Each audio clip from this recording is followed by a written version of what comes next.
Hello, I'm Brenton Moriello. I'm the CEO of DWP, Design Worldwide Partnership. We're an international architecture and interior design company. We're based here in Thailand, but we have 10 offices throughout the globe, mainly in Asia through to the Middle East.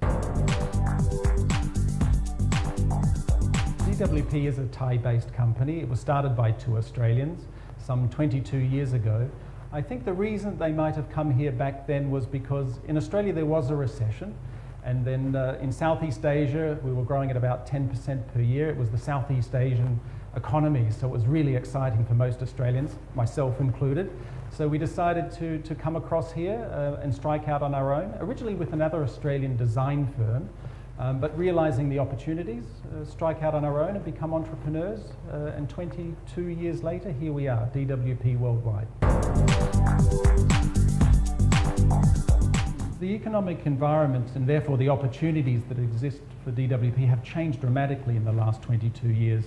I think way back in 1997, when we had the first financial crisis that began here in Thailand, it was a real wake-up call for DWP to change what it did and how it did it. DWP in the last 3 or 4 years, despite the global financial crisis, has done extremely well in our home market of Thailand and in Malaysia and in Vietnam.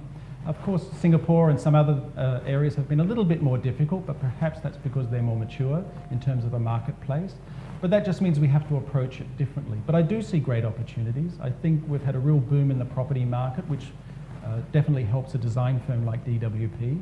But we're also doing different things, as I mentioned before. We're moving into some sort of project management, some sort of construction management. We're doing lighting and audio-visual. We're doing food and beverage concepts, which are sort of ancillary to our design concept that we are really well known for. Creative industries in Thailand really have been at the forefront of the Thai government's campaign to boost this sector of the economy. I do think that there are opportunities for Australian firms, therefore, to move into the market. And when I say creative industries, I'm not just talking about architecture, interior design, but there's also things like product design, there's lighting, there's art, there's crafts, there's fashion, there's TV.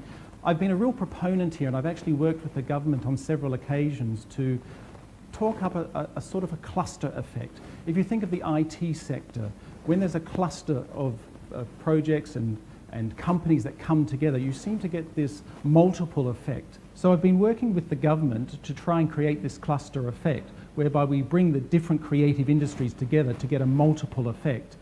We think that that will really take root here in Thailand, where the people here are very creative. They have a real appreciation for creative and taking that into a business sector. So we're working hard on that. Just recently, for instance, we've been working with some Australian companies to help them come here, take some of our branding, some of our ideas, and bring them back to Australia. Right now, DWP, for example, has an alliance or a partnership, if you'd like, or a collaboration with an architecture company called Suitors. They're now called DWP Suitors, because they're now using some of our talent, some of our creativity back in the Australian market. And we're doing likewise. We're taking some of their technical knowledge, some of their 55 years of history and of knowledge of architecture and bringing it back into Thailand. It's a win-win situation for both of us. I think there are also real opportunities for Australian and Australian companies in the service sector, particularly through the free trade agreement, as we see a lot of the regulations fall away over the next few years. I think, though, that Australian service sector needs to start coming to Thailand now, placing down roots, getting to know the people, building the networks before some of those regulations actually fall away. It's investment, and in Southeast Asia and in Thailand particularly, don't underestimate the value of pre-investing in people, in being known in the market. Sometimes we think we'll just turn up and everything will be fine. That's not the way it works here. It's about relationships. It's about being known in the market, being seen in the market. That builds a level of trust for our service industries. And Australia, we have such great service industries in IT, in finance, in design. We have some of the best design companies in the world. I think if they start to come now, lay down some roots, be known, not with arrogance, but with a clear business mind, I think that there's some real potential for great successes there for Australian businesses. in Thailand, it has become easier in the last 22 years that I've been here to do business. I think a lot of the regulation, a lot of the processes have been improved. There's been great investment in Thailand in the administration side of things. I don't think that that detracts from the competitive side, the marketplace ease. It is competitive. It's not easy to do business here. There are cultural elements, but it actually works as a normal market base. You have to be ready for very tough, very vigorous competitive environment. It's like nowhere else. But setting up, getting going, it's become a lot easier. Over the last 22 years, there's been a lot of challenges that we've faced at DWP and also personally here. I think it began in 1997 with the financial crash, and then there was the 2001 bubble, and then we went on to floods and tsunamis and coups and all sorts of things. I think what to take away from that as an investor coming to Thailand, don't be put off by it. Just work through it. It's just a normal day. Even on the coup day, just go to work. Everything carries on in Thailand. And it's a great thing. It just shows you the resilience of business here. Business comes first in Thailand, no matter what happens. When they were sandbagging the front of my office for the floods, as it were, we just climbed over 2.5 meters of sandbanks and went to work. We waded through water in our shorts and came to work. It's just the way here, and I think that's also a great thing. It's very unpredictable in some ways, but it's exciting. That's the vibrancy of Thailand. Come, work hard, throw yourself in it, don't be put off, and you can make a great success here. It's terrific. I think there are many reasons why I would choose Thailand over some of the other regional players, as it were. And I have spent a lot of time in those countries.